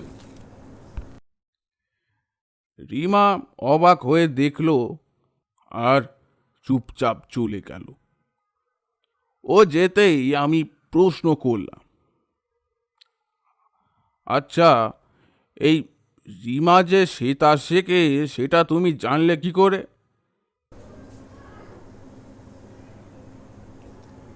Elementary, my dear Watson. প্রথম প্রথম সেতার শিখলে আঙুলে এক রকমের দাগ পড়ে, ওর হাতেও সেই দাগ দেখেই একটু অনুমান করলাম, আর সেটা মিলেও গেল। কিন্তু ওর সাথে কথা বলেও রহস্যের কোনো কুল কিনারা হলো না। কিভাবে যে এগোবো কিছুই তো বুঝতে পারছি না।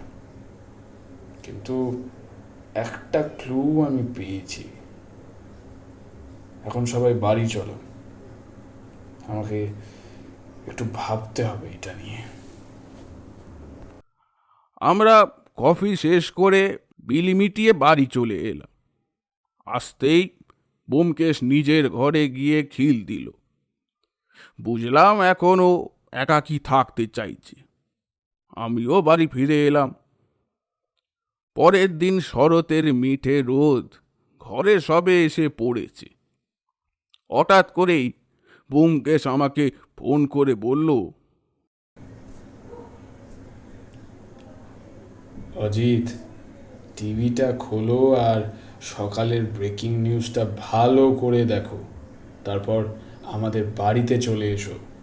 আজ অনেক কাজ আছে। কাল মহাষষ্ঠী। মায়ের বোধন হওয়ার আগেই আমি অশুভ শক্তির বিনাশ ঘটিয়ে আমার সোহিনী দিদি ভাইকে নির্দোষ প্রমাণিত করব। আচ্ছা, আমি আমি দেখছি। হ্যাঁ, টিভি খুলতেই দেখলাম ব্রেকিং নিউজে বলছে অমিয় নাকি খুনের ব্যাপারে ক্লু রেখে গেছে তার ডায়েরিতে। তাকে নিয়ে নাকি কবিতা লিখে গেছে, আর সেই কবিতাটা হলো ঠিক এই রকম। তার একরাশ কালো অবাধ্য চুলকে যে বেঁধে রাখত সেই চুলের কাটা, তার ওই মায়া ভরা আকর্ষণীয় মুখমণ্ডলকে যে ঢেকে রাখত সেই ডিজাইন করা স্কার্ফ, তার সব সময়ের সঙ্গী ওই কারুকার্য করা রুমাল, আর তার মিষ্টি মুখের শোভা বাড়ানোর ওই যে টোপা কানের দুল, আর তার অঙ্গে অঙ্গে ছড়িয়ে থাকা জুঁই ফুলের সুবাস, সবটা আমি আমার করে রেখেছি। সবটা আমি নিজের সাথে আষ্টে পৃষ্ঠে রেখেছি। সবটা আমি বন্দি করে রেখেছি কালের কবল থেকে আমার কাছে। যেই দিন তাকে খুঁজে পাবো, আবার তাকে নিজের করে পাবো, সেই দিন এই সব এবং শয়নকে তার হস্তযুগলে তুলে দেব।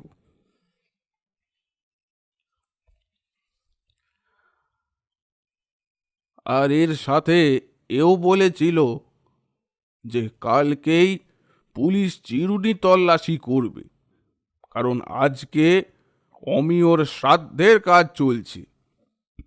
কিন্তু ওইখানে অমিয়র বাবা মা আর পারিবারিক কিছু লোক ছাড়া কাউকেই ঢুকতে দেওয়া হচ্ছে না। আর পুলিশের কড়া নিরাপত্তাও থাকবে, যাতে কেউ কোনো জিনিসে হাত না দিতে পারে তল্লাশির আগে। এই শুনে আমি ভাবলাম, এটা তো ব্যোমকেশ আমাকে আগে বলেনি। মনে মনে একটু রাগ নিয়ে ব্যোমকেশের বাড়িতে উপস্থিত হলাম। ও অজিত, এসে পড়েছ? চলো চলো, আমার ঘরে চলো, কিছু কথা আছে। দাদুভাই, তুমিও এসো। আমরা ব্যোমকেশের ঘরে গিয়ে বসলাম। আহ, সেই ছাতিম ফুলের গন্ধ, বাড়ির সামনের প্যান্ডেলে ডাকের বাদ্যি সব মনে করিয়ে দিচ্ছে যে পুজো শুরু হয়ে গেছে। কিন্তু ওই খুনের কথা ভেবে সব আনন্দ বিষাদ হয়ে উঠছে যেন। আমি প্রথমে প্রশ্ন করলাম, ব্যোমকেশ, এই সব কি? এই এভিডেন্স তুমি কোথায় পেলে? আর ওই জিনিসগুলোই বা কোথায় আছে?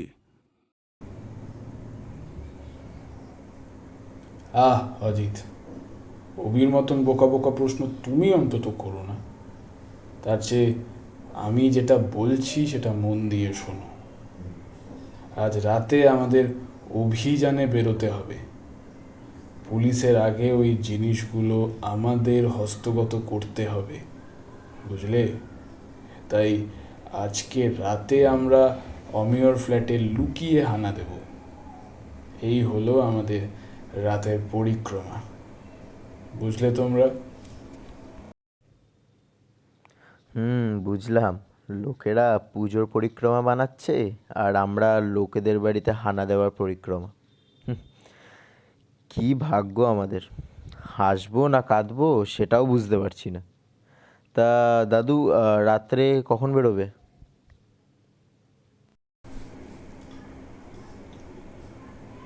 ওই 10টা নাগাদ বেরোবো। আর দাদু ভাই, সোহিনী দিদি ভাইকেও বলো আসতে। আর হ্যাঁ, আমি অবনীকে বলে রেখেছি ওই সময় কোনো পুলিশ থাকবে না, তো আমরা মেন দরজা দিয়ে ঢুকবো। অমিয়র বাবা মা? তুমি তাহলে পুরো খবরটা দেখোনি অজিত। ওনারা নিজেরাই বলেছেন আজকের কাজ মিটে গেলে ওনারা গ্রামের বাড়িতে গিয়ে কিছুদিন থাকবেন, আর এই সুযোগেই আমাদের ওটা খুঁজতে হবে, বুঝলে? আর তোমাকে রাতে কষ্ট করে আসতে হবে না, আমরা গাড়ি নিয়ে তোমাকে তুলে নেব। বুঝলাম। আমি তাহলে রেডি থাকবো, এখন আসছি।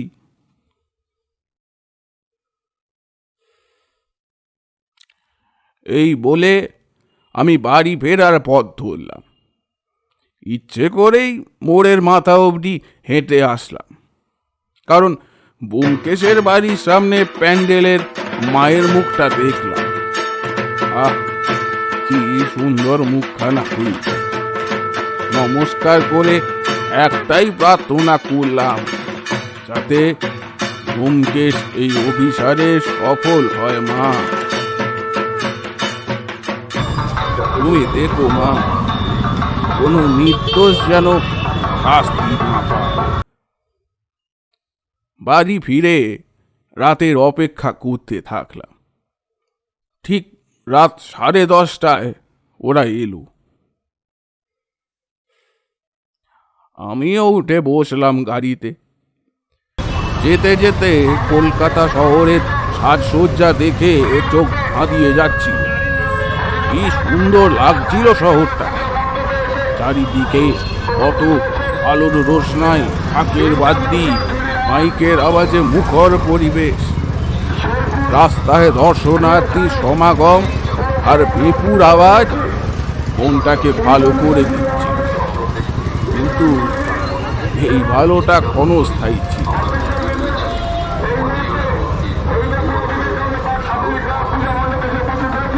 কারণ যখন ওই ফ্ল্যাটের সামনে গেলাম, তখনই সব খুশি বেলুনের হাওয়ার মতো খুশ হয়ে মিলিয়ে গেল। কিন্তু এ কি সোহিনী ফ্ল্যাটের পিছন দিকে গাড়ি রাখছে কেন? আমরা সামনে দিয়ে ঢুকবো না? ব্যোমকেশ ইশারায় আমাদের গাড়ি থেকে নেমে আসতে বলল, আর আমরা ফ্ল্যাটের পিছন দিকের একটা ভাঙা দরজা দিয়ে কমপ্লেক্সের ভিতরে ঢুকলাম। ঢুকে আমরা সিঁড়ি দিয়ে অমিয়র ফ্ল্যাটে গেলাম, আর পুলিশের দেওয়া ঘেরাটোপ পেরিয়ে চুপচাপ অমিয়র বেডরুমে আমি আর ব্যোমকেশ গিয়ে একটা কোণ ঘেঁষে দাঁড়িয়ে রইলাম, যাতে বাইরের আলোতেও আমাদের দেখা না যায়। আর ওইদিকে সাত্তকী আর সোহিনী ড্রয়িং রুমে একটা কোণ ঘেঁষে দাঁড়িয়ে রইল।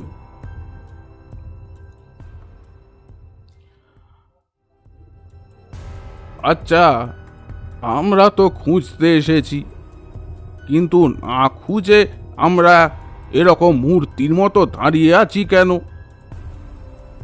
ব্যোমকেশকে জিজ্ঞাসা করার সাহস হলো না ওর গম্ভীর মুখ দেখে, তাই অগত্যা চুপচাপ দাঁড়িয়ে রইলাম। কিছুক্ষণ পর ফ্ল্যাটের বারান্দায় কিছু একটা শব্দ পেলাম, আর ড্রয়িং রুমের স্লাইডিং জানলা সরানোর আওয়াজ পেলাম। আমি নড়ে উঠতেই ব্যোমকেশ আমাকে ইশারা করলো চুপচাপ দাঁড়ানোর জন্য। এরপরেই এর রুমের দরজাটা খুলে গেল, আর একটা ছায়া মূর্তি ঘরে ঢুকলো। সে লঘু পায়ে গিয়ে দাঁড়ালো ঘরে রাখা পড়ার টেবিলের সামনে, আর সব ড্রয়ার খুলে কিছু একটা খুঁজতে লাগলো। ওইখানে না পেয়ে আলমারিতে খুঁজতে গেল, কিন্তু আলমারি লক ছিল বলে বাইরের আলোয় দেখলাম মাথার কাঁটা খুলে সেটা খোলার চেষ্টা করছে। এইবার অন্ধকারে আমি একটা গলা শুনলাম, ওহ ও শোনো, আলমারিটা ওইভাবে ভেঙো না। তুমি যেটা খুঁজছো সেটা ওখানে নেই। আমি অবাক হয়ে চেয়ে দেখলাম যে ছায়া মূর্তিটা একবার আমাদের দিকে তাকালো, কিন্তু মুখ ঢাকা ছিল বলে মুখটা দেখতে পেলাম না।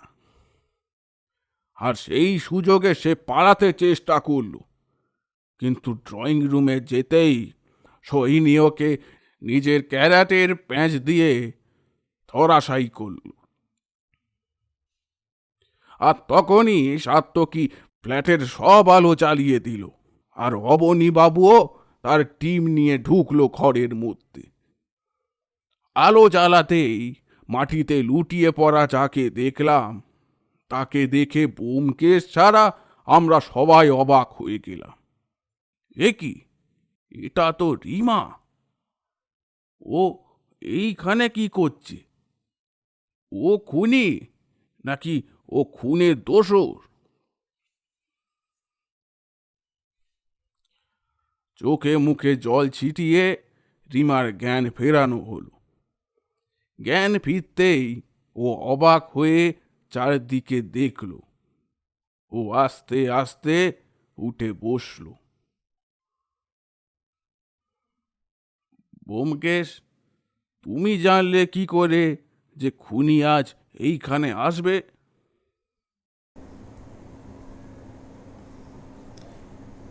অজিত, তোমরা সবাই ঘুঘু দেখেছ, ফাঁদ তো দেখনি।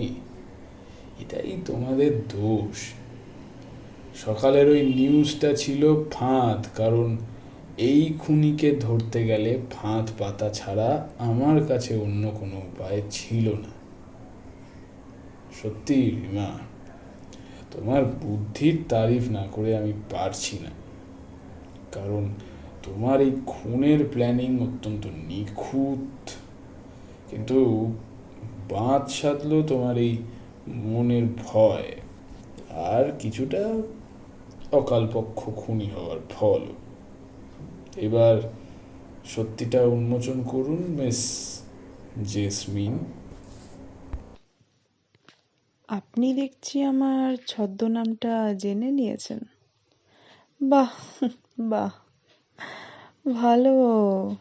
এটাই তো আশা করেছিলাম আপনার কাছে। বিশ্বাস করুন, যেদিন শুনলাম আপনি এই কেসে তদন্ত করবেন, সেই দিন থেকেই মনে মনে একটা আলাদা উত্তেজনা অনুভব করেছিলাম। কারণ আপনিই আমাকে বারবার টক্কর দিতে পারেন। এসব অকাল কুষ্মাণ্ড পুলিশের দল নয়। ইতিমধ্যে অভিমন্যু এসে গেছিল, আর রিমার এহেন কথা শুনে তাকে চার্জ করতে গেছিল, কিন্তু অবনীবাবু তাকে আটকে নেন। রিমা আবার বলতে শুরু করে, শুনুন, প্রথমে বলি আমি সেদিন এই ফ্ল্যাটে ঢুকলাম কি করে যেখানে সিসিটিভি ফুটেজে আমি ধরা পড়িনি। আসলে অমিয় নিজেই আমাকে গাড়ি করে নিয়ে এসেছিল, কিন্তু ফ্ল্যাটের কমপ্লেক্সে ঢোকার আগে বলেছিল নিজেকে লুকিয়ে নিতে, যাতে কারোর নজরে না পড়ি। বুঝলেন?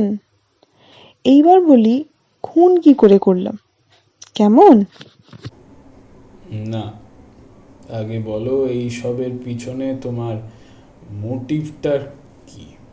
প্রতিশোধ, নাকি খেলা, নাকি নেশা? প্রথমটা ছিল প্রতিশোধ, কিন্তু আমার নয়। তার পরেরগুলো নিছকই খেলা, আর শেষটা ছিল আমার প্রতিশোধ।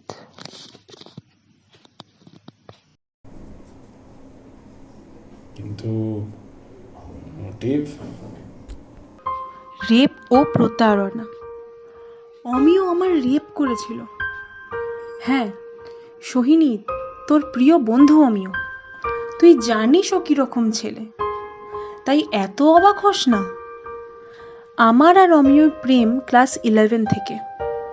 কলেজের ভর্তির জন্য যখন সবাই ব্যস্ত ছিল, তখন আমরা দুজনেই ঠিক করে নিয়েছিলাম কোথায় পড়ব, কি নিয়ে পড়ব, সব কিছু। এতটা আন্ডারস্ট্যান্ডিং ছিল আমাদের মধ্যে। আর তাই যেই দিন অমিয় আমাকে নিজের ফ্ল্যাটে নিয়ে এলো, আমি অন্ধের মতন ওকে বিশ্বাস করে চলে এসেছিলাম। আর সেইটাই হয়েছিল আমার জীবনের ভুল সিদ্ধান্ত। প্রথমে আমি ভেবেছিলাম হয়তো কাকু কাকিমার সাথে দেখা করাতে নিয়ে এসেছে ও, কিন্তু ফ্ল্যাটে ঢুকে দেখি শুধু ও আর আমি। প্রথমটায় আমি আড়ষ্ট হয়ে বসেছিলাম ওই ড্রয়িং রুমের নরম গদিওয়ালা সোফাটায়। তুই তো জানিস সোহিনী, এই সব কিছু আমার কাছে বামুনের হাতে চাঁদ পাওয়ার মতন।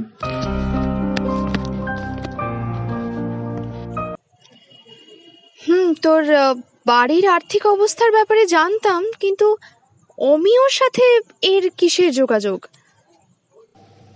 আছে, সব সম্পর্ক আছে। তো যেই দিন প্রথম এলাম এই ফ্ল্যাটে আর জড়সড়ভাবে ওই সোফায় বসেছিলাম, তখন অমিয় এক সুশীল নতুন প্রেমিকের মতো আমার আড়ষ্ট ভাব কাটিয়েছিল। বিশ্বাস করো, যখন অমিয়র ওই ঠোঁট দুটো, ওর নিঃশ্বাসের তপ্ত গরম হাওয়াটা আমি নিজের ঠোঁটের কাছে অনুভব করলাম, তখন আমি ভয় ও নার্ভাস হয়ে চোখ বন্ধ করে নিয়েছিলাম। আর যখন ওর ঠোঁট দুটো আমার ওষ্ঠে আলতো করে স্পর্শ করলো, তখন ওর ওই বলিষ্ঠ বাহু যুগলে আমি নিজেকে সমর্পণ করে দিলাম। তারপরেই এই ঘরেই, এই বিছানাতেই অমিয় আমাকে এনে আলতো করে শুয়ে দিয়েছিল, যেন আমি রিমা নয়, ওর প্রাণের থেকেও প্রিয় কিছু, যে মাটিতে পড়লেই হয়তো ভেঙে যাব। আর তারপরেই ও আবার আমার ঠোঁটের সাথে ওর ঠোঁটকে এক করে দিল। সেই চুম্বনে ছিল কামনার খিদে। মনে হচ্ছিল আমার ঠোঁটের যেইটুকুনি রস ছিল সবটাই ও শুষে নিতে চাইছিল। আর আমিও আরো বেশি করে আঁকড়ে ধরছিলাম ওকে, ডুবিয়ে দিচ্ছিলাম নিজের নরম ঠোঁটকে ওর ওই শক্ত ঠোঁটের মধ্যে। শুধু সেখানেই থেমেছিল না, ওর ওই পুরুষালী হাত আমার কুর্তি অন্তর্বাস ভেদ করে আমার সারা শরীরে খেলে বেড়াতে থাকলো। উফ, তখন যেন আলাদা এক শিহরণ জাগছিল। আর ওই হাত যখন আমাকে পুরো নগ্ন করে আমার ওই অমিয়র কথায় ঢেউয়ের মতো স্তন যুগলের মধ্যে দিয়ে আরো নিচে নেমে যাচ্ছিল, তখন মনে হচ্ছিল পেটের মধ্যে যেন হাজারটা প্রজাপতি উড়ছে। আর অমিয় মাঝে মাঝে আমাকে সম্বোধন করে বলা প্রেমের কথাগুলো শুনে নিজেকে অসম্ভব সুন্দরী ও প্রাণাকাঙ্ক্ষী মনে হচ্ছিল। সঙ্গমের শেষ মুহূর্তে যখন ওর পৌরুষত্ব আর আমার নারীত্ব এক হয়ে গেল, তখন মনে হলো আমার ভিতরে সুপ্ত এক খিদে যেন অবসান ঘটল। আর আমি লজ্জা মিশ্রিত অনুভূতি নিয়ে ওর ওই চওড়া বুকে মাথা লুকিয়েছিলাম। সেই দিন চারিদিকে শুধু অপার সুখের অনুভূতি ছিল। বাইরে ঘন বর্ষার শব্দ, আর ঘরের ভিতর আমাদের আমোদের শব্দ যেন মিলেমিশে এক হয়ে যাচ্ছিল। ওই দিনটা ছিল আমার জীবনের শ্রেষ্ঠ দিন। কিন্তু কিন্তু কিন্তু কি? কিন্তু এই সুখ বেশি দিন টিকলো না। আমরা মাঝে মধ্যেই সুযোগ পেলে মিলিত হতে থাকতাম, কারণ অমিয় আমার মধ্যে যে আগুন সম কামনার খিদে তৈরি করে দিয়েছিল, সেটা মেটাতেই আমি পতঙ্গের মতন বন্যির দিকে ছুটে যেতাম। কিন্তু হায় অদৃষ্ট, সে তো তখন অন্য ফুলের রসের স্বাদ পেতে ব্যস্ত ছিল। কলেজে অমিয় আমাকে না জানিয়ে কেমিস্ট্রিতে ভর্তি হয়ে গেছিল। পরে যখন জিজ্ঞেস করলাম, তখন বলল বাবা নাকি বাধ্য করেছিল। আর তার কিছুদিন পরেই আমিও কেমিস্ট্রিতে ভর্তি হতে গিয়ে দেখি অমিয় অন্য একটা মেয়ের সাথে ক্যান্টিনে বসে আছে। ওই মুহূর্তে ওই দেখে আমার ওপর দিয়ে পাহাড় সম বেদনাদায়ক ঢেউ বয়ে যাচ্ছিল। আর ব্যোমকেশ বাবু শুধু এখানে থেমেছিল না ব্যাপারটা। ওদেরকে ওই দিন আমি অনেক অন্তরঙ্গ অবস্থায় দেখেছি। যে অমিয় কিছুদিন আগে আমাকে আদরে আদরে ভরিয়ে দিচ্ছিল, আজ সে অন্য কোনো মেয়েকে ওই একইভাবে স্পর্শ করছে। এই দেখে আমার মাথা টলে গেছিল। আমি না ভর্তি হয়ে সোজা বাড়ি চলে আসি আর অমিয়কে কল করি এইসবে কৈফিয়ত চাইতে। জানিস সোহিনী, তোর প্রিয় বন্ধু আমাকে কি বলেছিল? কি বলেছিল? রিমা, আমরা যথেষ্ট অ্যাডাল্ট, এসব আমার কাছে একটা নিত্যদিনের অভ্যেস। আর সত্যি কথা বলতে তুই আমার কাছে শুধুই ক্ষণিকের স্বস্তি ছিলি, তার চেয়ে বেশি কিছু নয়। আমি যখন ভালোবাসার কথা জিজ্ঞেস করলাম, তখন বলল,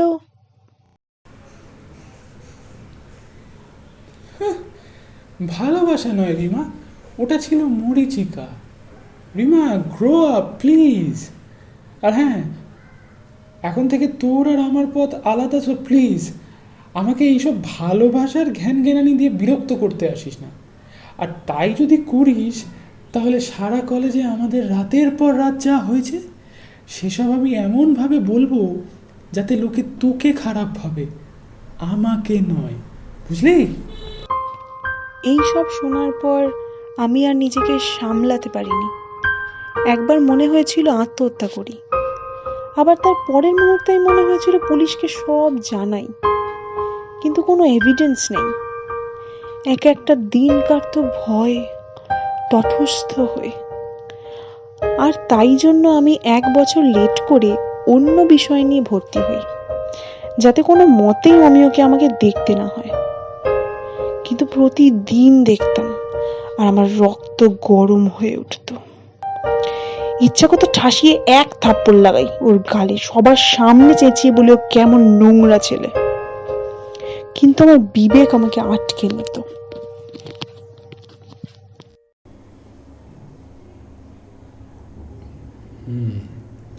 কিন্তু বাকি খুনগুলো, এটা না হয় প্রতিশোধ ছিল? বলছি, আমার সাথে যা হয়েছিল, আমার পিজিতে আমার রুমমেটের সাথে একই জিনিস হয়েছিল। আর সেই দেখে আমার প্রথম খুনের কথা মাথায় আসে। ব্যোমকেশ বাবু, কেউ জন্ম থেকে খুনি হয় না, পরিস্থিতি তাকে ঠেলতে ঠেলতে এরকম বানিয়ে দেয়। আমিও এই সিদ্ধান্তে আসার আগে নিজের বিবেকের সাথে প্রচুর লড়াই করেছিলাম, কিন্তু আমার বন্ধুর সুইসাইড অ্যাটেম্পট আমাকে এই কঠিন সিদ্ধান্ত নিতে বাধ্য করেছিল। আর তখনই আপনার মতো এই ফাঁদ পাতলাম।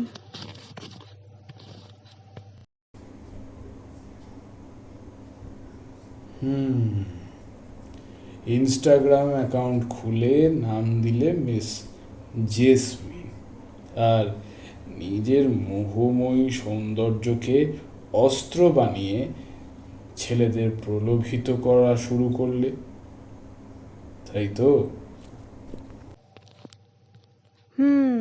কি করব বলুন? ছোটবেলা থেকেই সব ছেলেরা আমার সৌন্দর্যের জন্যই আমার সাথে বন্ধুত্ব করতে চাইতো। আর বাড়ির লোকেরাও বলতো আমার রূপ নাকি কোনো অপ্সরার থেকে কম নয়, আর ছেলেদের মাথা ঘুরিয়ে দেওয়ার মতন রূপ নাকি আমার। তাই সেই রূপকে নিজের অস্ত্র বানিয়ে নেমে পড়লাম। একটু মেকআপ করেই নিজের ছবি দিলাম ওই অ্যাকাউন্টে, আর একটু প্রোফাইল ঘষা মাজা করে ফলো রিকোয়েস্ট পাঠালাম ওই বন্ধুর বয়ফ্রেন্ডকে। আর সেও নিজের লোভ সামলাতে না পেরে অ্যাকসেপ্ট করে নিল। আর সেই থেকেই শুরু হলো বিভিন্নভাবে প্রলোভন করা। ভেবেছিলাম একদিন হঠাৎ করে ব্লক করে সেইখানেই থেমে যাব, কিন্তু ততদিনে আমারও কামের নেশা তুঙ্গে উঠে গিয়েছিল। আর এদিকে প্রতিশোধের। প্রথম দিন যখন মিলিত হলাম, তখন মনের মধ্যে শুধু অমিয়র সাথে কাটানো ওই রাতের কথা বারবার ঘুরে ফিরে আসছে। আর তাই কেউ আমরা চরম তৃপ্তি পাইনি। তাই ঠিক করলাম মিলিত হওয়ার দ্বিতীয় দিন কর। আর ততদিনে আমি প্ল্যান করলাম এই খুনের পদ্ধতির। আমার বন্ধু কেমিস্ট্রি ডিপার্টমেন্টে ছিল বলে ওই আমাকে অ্যাকোনাইট বিষের কথা বলে। তারপর আমিও নেট ঘেঁটে অ্যাকোনাইট টিংচারের সন্ধান পাই, আর লাল রঙের একটা নেল পালিশের সাথে একটা প্রাপ্তবয়স্ক মানুষকে মৃত্যুর মুখে ঠেলে দিতে যতটা পরিমাণ লাগে তা মিশিয়ে নিই। তো মিলিত হওয়ার দ্বিতীয় দিন যৌন সংযমের চরম মুহূর্তে পৌঁছানোর আগে যখন ছেলেটা দলিত মথিত করছিল আমার মধ্যে নিজের পুরুষাঙ্গ প্রবেশ করিয়ে, তখন কায়দা করে ওর নগ্ন পিঠে আঁচড় কেটে দিই। ছেলেটা নির্গম হওয়ার সাথে সাথেই বিষ নিজের খেলা শুরু করে দিল। আর আমি বসে বসে দেখলাম কেমন তিল তিল করে ছেলেটার শারীরিক পতন ঘটল। বিশ্বাস করুন, প্রথম খুনে এরকম দেখে আমার নিজেরই গা গুলিয়ে উঠেছিল। কিন্তু যখন মাথায় এলো এরকম ছেলেদের জন্য কত মেয়ে আজ নিজেকে শেষ করে দিচ্ছে বা তাদের স্বপ্নগুলোকে গলা টিপে মেরে ফেলছে, তখন আমি বেশ উপভোগ করতাম ওদের ওই ছটফটানো দেখতে। পরের খুনগুলো তো আমার নেশার দাঁড়িয়ে গেছিল।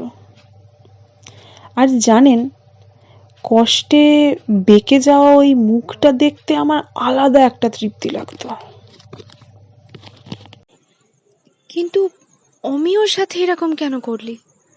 ও তো হিয়ার সাথে সুখেই ছিল। সোহিনী, তুই এখনো বোকা আছিস। সুখ বলে কিছু হয় না। যে সুখী সে আরো সুখী হওয়ার লোভ করে। অমিও তাই করেছিল। ও নিজেই আমাকে ফলো রিকোয়েস্ট পাঠিয়েছিল, আমি কিছু করিনি। আর যখন পাঠালো তখন পুরনো রাগ চেপে বসেছিল আমার মাথায়। প্রথমে ভেবেছিলাম ওকে হিয়ার থেকে দূরে সরিয়ে দেবো শুধু, কিন্তু যখন ও আবার একটা ক্ষুধার্ত পশুর মতো আমাকে ছিঁড়ে খাওয়ার চেষ্টা করলো, তখন ভাবলাম ও তো হিয়াকেও এক প্রকার চিট করছে। তাহলে তার প্রতিশোধ তো নিতে হবে আমাকে। কিন্তু প্রথম দিকে আমি না নিজেকে ওই সোহাগের জোয়ারে ভাসিয়ে দিয়েছিলাম। কতদিন পর আমি ওর শরীরের ওই ঘ্রাণ, ওর ওই হাত দুটো আমাকে ছুঁয়ে যাচ্ছে, একটা আলাদা অনুভূতি হচ্ছিল। কিন্তু অনেক কষ্টে নিজেকে সামলে বসিয়ে দিলাম অ্যাকোনাইট মাখানোর নখ। আর নিজের প্রথম প্রেমের শেষ পরিণতিও দাঁড়িয়ে দাঁড়িয়ে উপভোগ করলাম। কিন্তু তোর হঠাৎ করে চলে আসাতে আমার প্ল্যান বিগড়ে যাচ্ছিল। শেষ পর্যন্ত সেটাও সামলে নিলাম। হয়তো সেই দিন ভাগ্য সহায় হয়েছিল আজকে ধরা পড়ব বলে। ব্যোমকেশ বাবু, আপনি অবাক হননি আমাকে দেখে?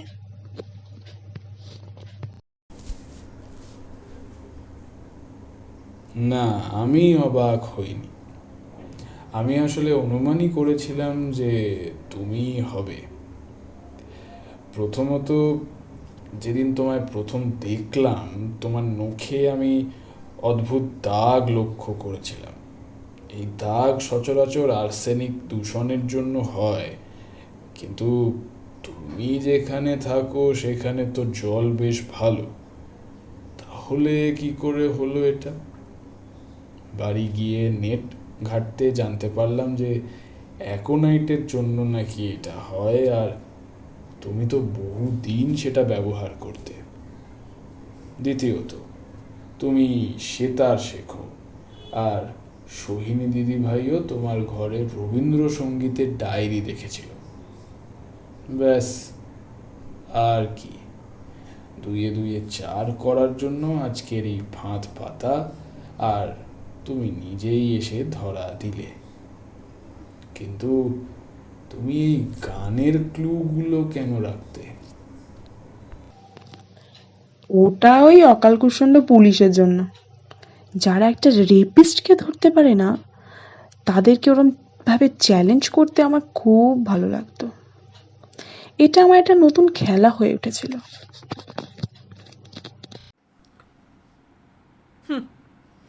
এই খেলা খেলে কোনো লাভ হলো কি? সেই তো ধরা পড়লে পুলিশের হাতে।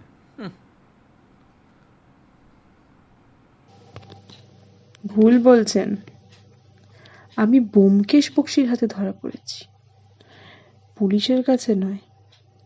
আর আমি তো শুধু দোষ স্বীকার করেছি, ধরতে পারেননি এখনো।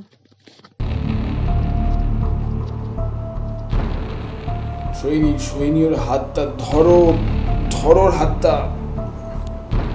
কিন্তু ততক্ষণে রিমা ওর ওই লাল রঙের নখ দিয়ে নিজের গলার কাছে আঁচড় কেটে ফেলেছে, আর সেই কান দিয়ে ফিনকি দিয়ে রক্ত গড়িয়ে পড়ল। যতক্ষণে অ্যাম্বুলেন্স এলো ততক্ষণে সব শেষ হয়ে গেছে। ব্যোমকেশকে খুব বিধ্বস্ত লাগছিল, মনে হচ্ছিল কোনো জেতা যুদ্ধ সে হেরে গেছে। ব্যোমকেশের এই অনুভূতি পথের কাঁটার সময় দেখেছিলাম। আমরা সবাই সব ফর্মালিটি সেরে বেরিয়ে এলাম। তখন সবে ভোরের আলো ফুটতে শুরু করেছিল। মহাষষ্ঠীর সকাল শুরু হয়ে গেছে, কিন্তু আমাদের সকলের মনেই খুশির আলোর জায়গায় বিষাদের অন্ধকার। গাড়িতে সবাই চুপচাপ বসেছিল। হঠাৎ করেই ব্যোমকেশ বলল, অভি, আমি কিন্তু আমার প্রতিজ্ঞা রেখেছি। আমার সোহিনী দিদি ভাইকে মায়ের বোধনের আগেই নির্দোষ প্রমাণ করে দিয়েছি। এবার তুমিও তোমার কথা রাখো আর ওকে মেনে নাও। আর সবাই এত মনমরা হয়েও না। রিমা যা করেছে সেটা লোকলজ্জার ভয় থেকে বাঁচতে। আমাদের এটাই মাথায় রাখতে হবে যে সাত্তকী আর সোহিনী, তোমরা নতুন যুগের কাণ্ডারি। এমন কোনো উদাহরণ প্রকাশ করো না যাতে নতুন যুগের মানসিক অবস্থার জন্য অনুপযোগী হয়। সবসময় মনে রাখবে, তুমি আজকে যা করছো তার ফল এই জীবনেই ভোগ করতে হবে। তাই চেষ্টা করবে সুস্থভাবে বাঁচার, আর এই নোংরা পচে যাওয়া সমাজটাকে ঠিক করার। ব্যোমকেশের এনো কথা শেষ হতে না হতেই কাছের কোনো দুর্গাপুজোর প্যান্ডেল থেকে বেজে উঠল, বাজলো তোমার আলোর বেণু, মাতলো যে ভুবন, বাজলো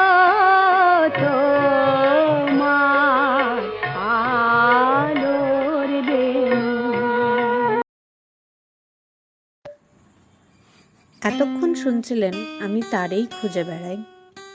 গল্প পাঠে অজিতের চরিত্রে এবং কাউন্টারের লোকের চরিত্রে দ্য ওয়ান্ডার ইন বুকশেলফের শুভ, ইন্সপেক্টর অবনী ঘোষের চরিত্রে কৌশিক, সোহিনীর চরিত্রে পূজা, সত্যবতীর চরিত্রে অর্পিতা, সাত্তকীর চরিত্রে দেবরূপ, অমিয়র বাবার চরিত্রে রনি, অমিয়র মা শব্দগ্রহণ, আবহ সঙ্গীত এবং গল্প রচনায় সুশ্রিতা, অভিমন্যুর চরিত্রে অভ্রজিৎ, রিমার চরিত্রে মোনালিসা, নির্দেশনা গার্ড অমিয় এবং ব্যোমকেশের চরিত্রে রাজদীপ, সমগ্র পরিকল্পনা টিম বঙ্গ ও বিচিত্র।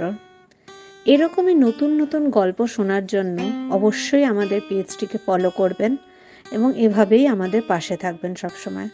নমস্কার, শুভরাত্রি।